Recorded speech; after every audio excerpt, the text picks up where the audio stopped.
எல்லாருக்கும் வணக்கம். வாங்க நம்ம இன்னைக்கு வீடியோவில் புதினா சட்னி செய்ய போகிறோம். வாங்க எப்படி செய்யலாம் என்னன்னு தேவைன்னு பார்க்கலாம்.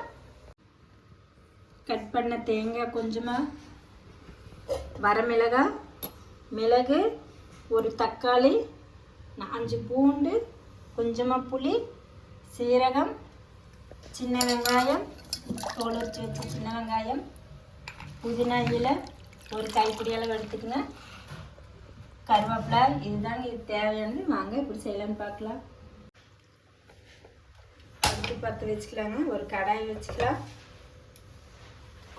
சின்ன வெங்காயம் ஒரு 15 வெங்காயம் போட்டுக்கலாங்க.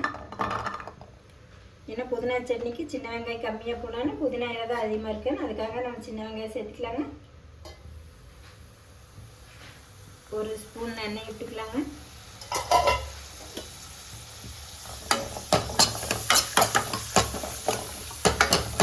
எண்ணெய் அப்படியே வதக்கிக்கலாங்க.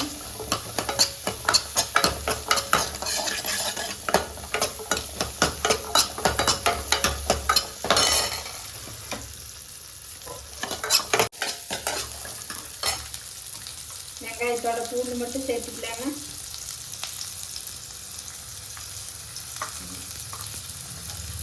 ஒரு 8 பல் பூண்டு போட்டுக்கோங்க சின்னதாக.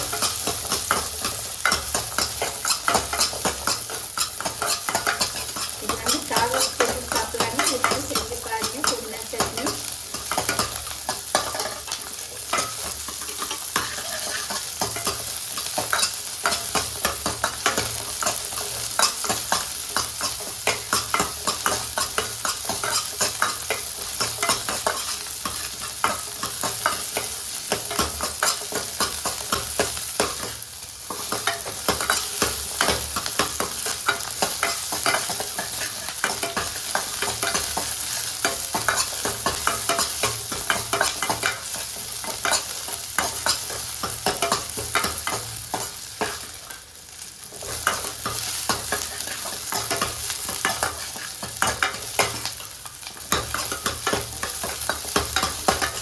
பாருங்க, பச்சையாக இருக்கக்கூடாது, ரொம்ப வதங்கக்கூடாது. இது மாதிரி இருக்கிற ஸ்டேஜில் நம்ம எடுத்துக்கலாங்க.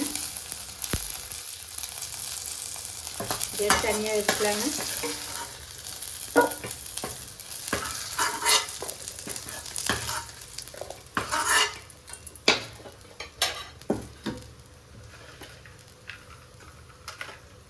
வரமிளகாய் காரத்துக்காக ஒரு 7 மிளகாய் வரமிளகாய் சேர்த்துக்கலாங்க. ஏன்னா விதை அதிகமாக இருக்குது, அதனால இது காரம் அதிகமாக இருக்குது. நம்ம அந்த காரத்துக்கு அந்த மாதிரி சேர்த்துக்கலாங்க. இதில் கொஞ்சம் ஆயில் விட்டுக்கலாங்க.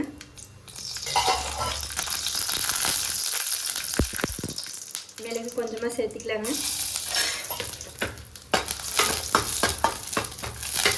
அடுத்து சிம்மில் வச்சு போட்டால் தாங்க வரமிளகாய் பாருங்கள் தெரியாது. எடுத்துக்கலாங்க. நல்லா டக்கு டக்குன்னு போட்டு அப்பவே எடுத்துக்கணும், இல்லாட்டி எண்ணெயோட தீந்து வேறு.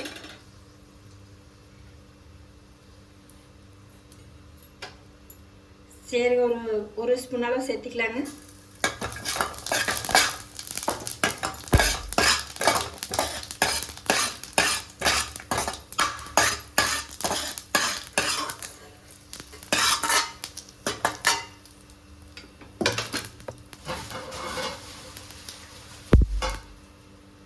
துவரம்பருப்பு கொஞ்சமாக சேர்த்துக்கலாங்க. கடலைப்பருப்பு இருந்தாலும் சேர்த்துக்கலாம். நம்ம வேணால் நான் கடலைப்பருப்பு சேர்த்துக்கலிங்க, துவரம்பருப்பு சேர்த்துக்கிறேன். நீங்கள் இது மாதிரி வேணால் போட்டுக்கலாம், இல்லை கடலைப்பருப்பு வேணாலும் சேர்த்துக்கலாம்.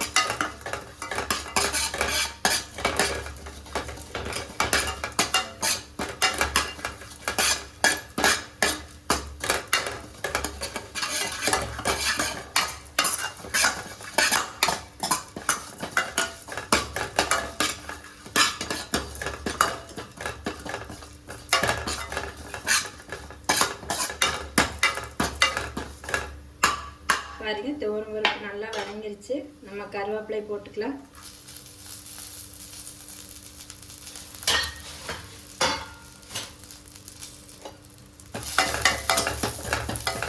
கட் பண்ணி வச்சுருக்கிற தேங்காயும் போட்டுக்கலாங்க.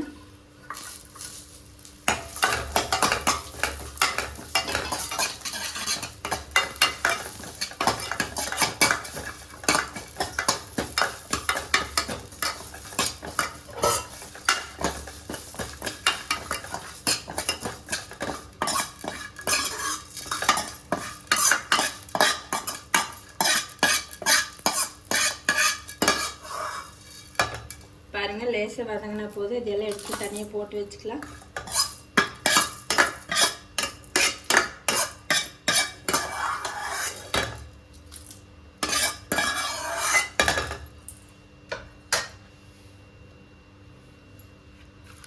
புதினா இலையை நல்லா 2-3 டைம் நல்லா கழுவி எடுத்துக்கலாங்க. நான் ஏற்கனவே கழுவி வச்சுருக்கிறேன், இருந்தாலும் தண்ணியில் போட்டு வச்சுக்கிறேன். இதையும் கழுவி எடுத்துக்கலாங்க. ஒரு கைப்பிடி அளவு போட போகிறேங்க புதினா.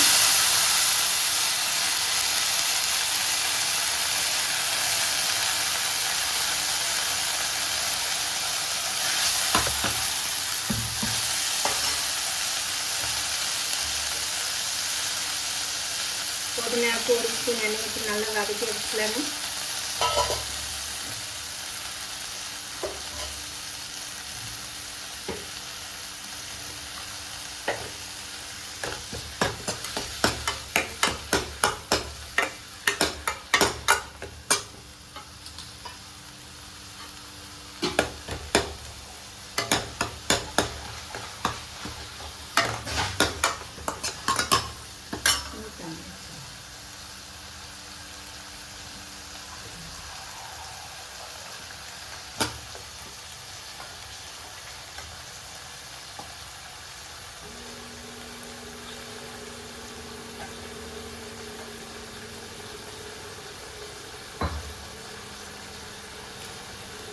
நான் புளியை கொஞ்சம் தண்ணியில் போட்டு ஊற வச்சிடலாங்க.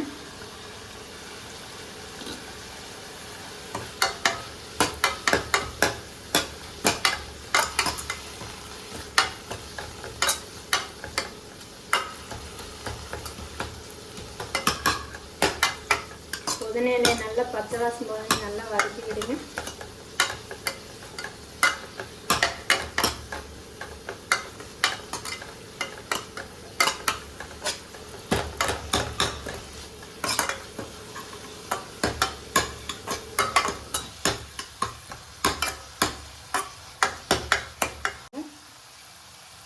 புதினா நல்லா வதக்கி தனியாக எடுத்து வச்சுக்கலாங்க. நல்லா வதங்கிருச்சு.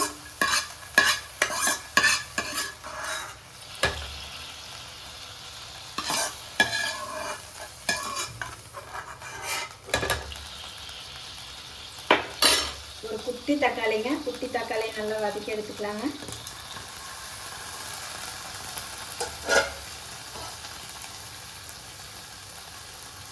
அது கொஞ்சம் ஆயில் ஊற்றி வதக்கலாங்க.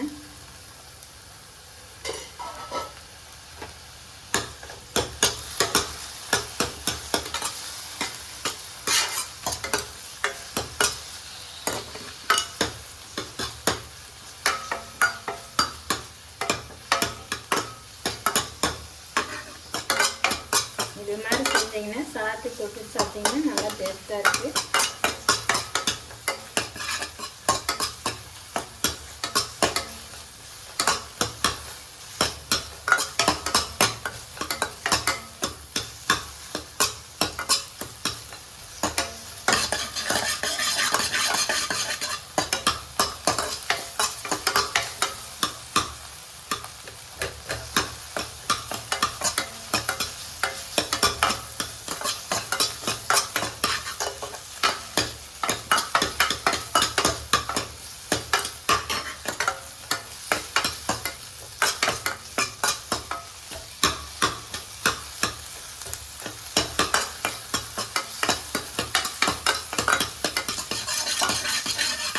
தக்காளி நல்லா வதக்கிட்டே இருங்க.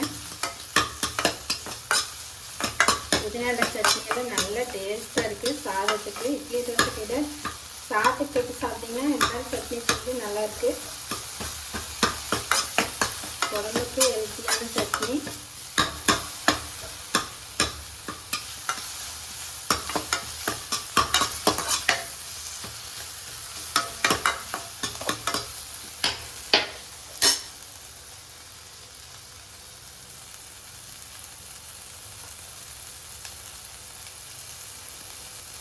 நம்ம புளியை ஊற வச்சோமா அதை போட்டுக்கலாங்க.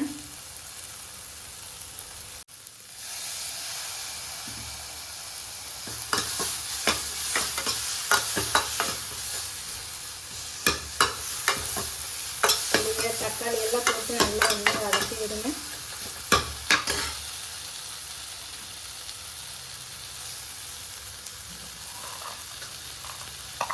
சால்ட் தேவையான சால்ட் போட்டுக்கலாங்க.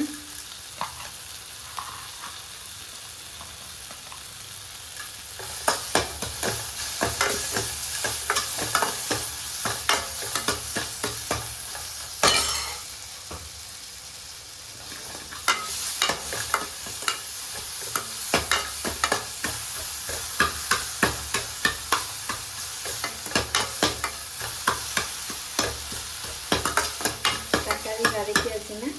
எல்லாம் ஒன்றா போட்டு அப்படியே ஒரு சூடாக இருந்தேன்னு அப்படியே விட்டுலாங்க ஒரு 2 நிமிஷம்.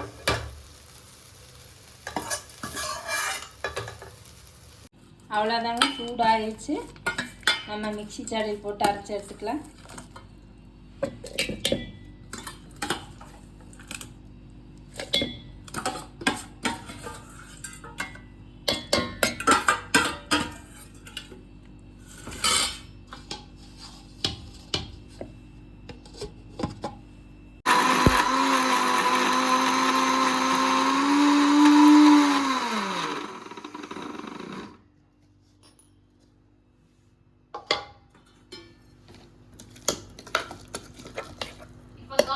பாருங்க, ஃபஸ்ட்டு அரைச்சி எடுத்துட்டு கொஞ்சமாக தண்ணி ஊற்றிக்கலாங்க.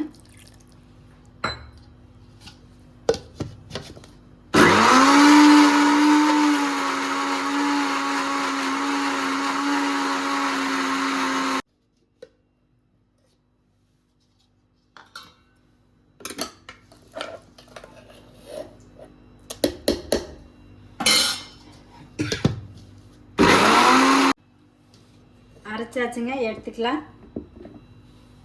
சட்னி ரெடி ஆயிடுச்சுங்க. நீங்களும் இது மாதிரி செஞ்சு பாருங்கள். சிம்பிளாக செய்யும், நல்லா டேஸ்ட்டாக சாப்பாட்டுக்கு தொட்டுட்டு சாப்பிட்ற மாதிரி. இது சாப்பிட்டு பார்த்துட்டு கமெண்டில் சொல்லுங்கள். லைக் பண்ணுங்கள், ஷேர் பண்ணுங்கள், மறக்காம சப்ஸ்கிரைப் பண்ணுங்கள். நன்றி.